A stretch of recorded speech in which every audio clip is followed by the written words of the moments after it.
restaurants that really caught my attention. In February, there was a $513 charge at Hall's Shop House. Last summer, while at a conference on Hilton Head Island, city's officials enjoyed a meal at Poseidon's Coastal Cuisine to the tune of $556. Same trip, there was another dinner at Redfish that cost the citizens easily $606. And most recently, on the same day, one city official had two charges for two different meals. One for $110.80 at Pixie and Bill's, and the other one for $98.28 at Outback. In conclusion, it's not fair to continue to decrease the services and charge the citizens when the city's officials are out whining and dining across the state. If no one at City Hall is going to hold each other accountable, the citizens will. It's time to do better.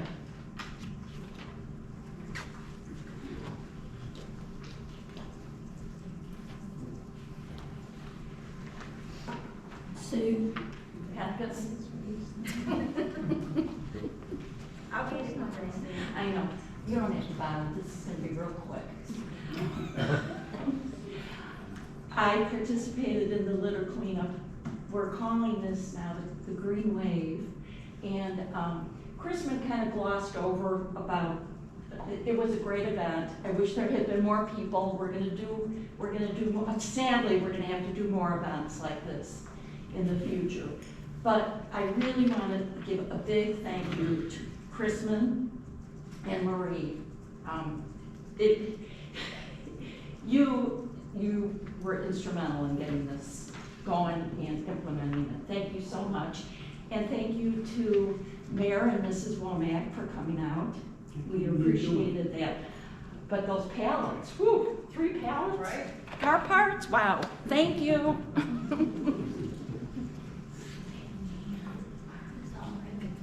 That's all.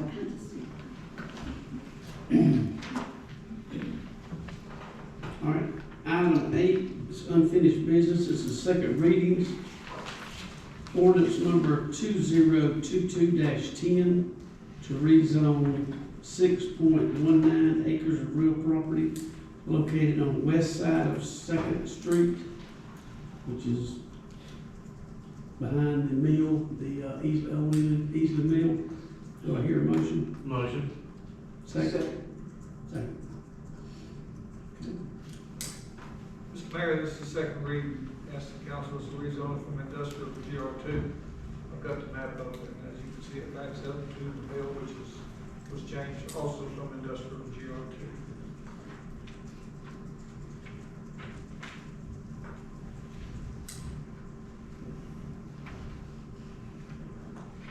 Any questions on this? Call the question. Call for the question. All in favor of this, raise your right hand. Any opposed?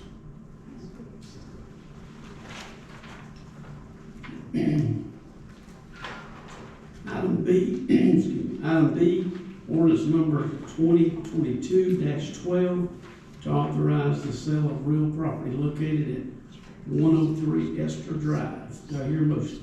Motion brings it forward. Second. Second. Second. Sure. Thank you, Mr. Mayor. So this is a piece of real estate, a house and a lot that the city owns next to Fire Station 1. It was originally purchased by the city. The land, most of the land was repurposed for the fire station, and so the city had a house. That house was then advertised, placed on the market. It was valued between $170,000 and $190,000. We did receive a bid. Minimum bid was $190,000. We did receive a bid in the amount of $205,000, and so we have accepted that bid, and it comes recommended for this reading. Be glad to answer any questions. The survey has been performed, and the termite letter is on its way. So we should have everything wrapped up. Mr. Baldwin,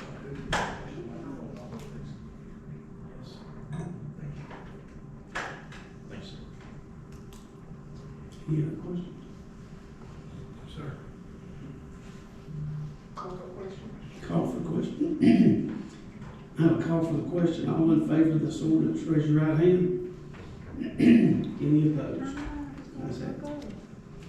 Item C, ordinance number 2022-13, to authorize the conveyance of a easement to and from Gentry Moore Highway on Fern Street. Do I hear a motion? Motion to bring to the floor. Second. Second. Mayor and council, this is second reading for the easement. It's not uncommon, we have several easements up and down the Dune Trail on all portion of it. All this does is keep the legal matters and the insurance and stuff like that in line, so if something happens, the second reading and final reading will be denied for approval. That's all.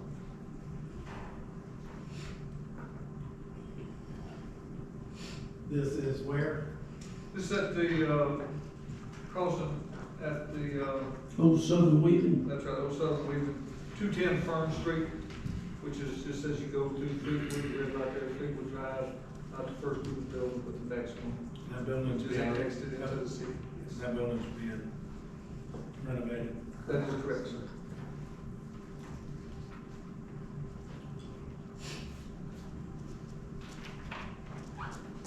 Call the question. Call the question. All in favor of this ordinance, raise your right hand. Any opposed? Ayes have it. Item 9, this is new business, first reading. Ordinance number 2022-14 to rezone approximately 1.3 acres located at 709 North 8th Street. Do I hear a motion? Motion. Second, I'll turn it over to The planning commission heard this on 3/21. It gave its approval, it's going from O&I, Office Institution, for 7.5. And, one house started there and gonna split the lots so they can fit a second house on that. It's down on North 8th Street. The lot circled in red there. Is that part of 707? That is correct. Same owner? That is correct.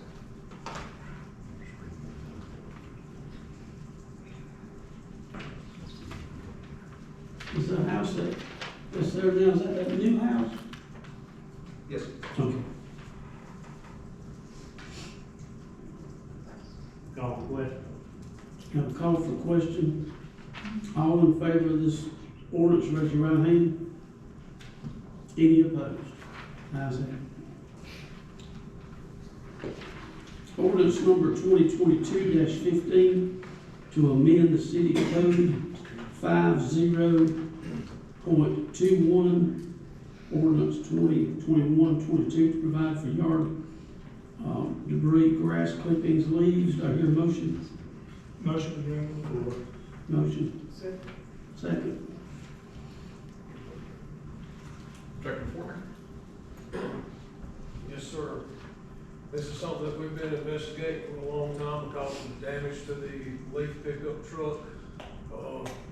We believe that this will decrease the maintenance cost to this truck, and it will also help keep the city cleaner as far as just seeing long piles of grass clippings through the area. We brought this to the Public Works Committee this past Wednesday. We are recommending that we use one of our old rear load garbage trucks to pick up grass clippings when our new side load truck arrives, hopefully within 3 weeks, is what the timetable I was told today for the garbage truck's arrival. Once that is set in stone and passes, we go to get the carts in here, and then we would disperse those by people who were interested in paying the aforementioned $30 fee, and we would pick these up. Approximately, there's a window of time in between here, but it would be from like April the 1st through October the 1st. It wouldn't just be a dead set kind of thing.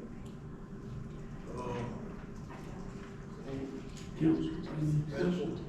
Yeah, I asked a few questions in the work session, just to reiterate. There will be a schedule, a weekly schedule. There is a weekly schedule pickup, and once these cans are dispersed, they can be sent into the solid waste cans. We would not have to run all the streets just based on who participates, the truck would be able to go just to the addresses that have purchased the car. And it would be compacted, hopefully we would not have to make as many trips to the landfill, and it would go to the Pickens County landfill. And, so the weekly schedule, I lost my train of thought, I'll think of it. You were talking about maintenance of the garbage truck, because it was, we would compact. Yeah, I have that question too. You know, we feel comfortable that we won't have the And the cart size was one of the. litter of the dust. The Yes. tippers, and the cart size will be 65 gallon. We have checked to make sure that the tippers could lift those and it not be a maintenance problem to the tippers. And the winning thing is the fact that the grass clippings now, doing this will not be able to, in the storm drains. Yeah, well, as you know, I voted against, the original ordinance, in hopes of having an alternative in place. I understand this is not perfect, but it is reasonable, I believe, and it is an alternative. So I am glad to see that. I know there are many people that wish to utilize this service. One other question, I assume, if you do not want to purchase one of the containers, you still have the option to take grass clippings to the recycle center? Yes, sir, both recycle centers will accept